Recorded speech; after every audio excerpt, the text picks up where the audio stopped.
ગુજરાતવાસીઓ કમોસમી વરસાદ માટે રહેજો તૈયાર. ભર શિયાળે હવામાન નિષ્ણાંત અંબાલાલ પટેલની વધુ એક ચિંતાજનક આગાહી સામે આવી છે. આગામી 4 દિવસ ગુજરાતમાં માવઠાની આગાહી છે.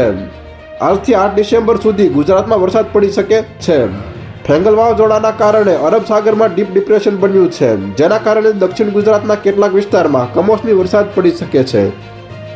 રાજ્યના અન્ય વિસ્તારોમાં પણ માવઠું થવાની શક્યતાઓ છે.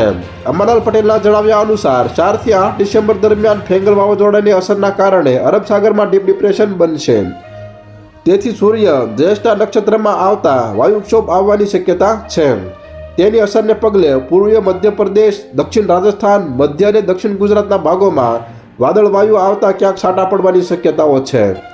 તો હાલ અત્યાર માટે આટલું જ મિત્રો. ફરી મળીએ નવી અપડેટ સાથે. તે પહેલાં વિડીયોને લાઇક કરી ન્યૂઝ ચેનલને સબસ્ક્રાઇબ કરો અને પાછા ઓલું બેલ આઇકન પણ દબાવો, જેથી તમને નવી નવી ખબરો મળતી રહે.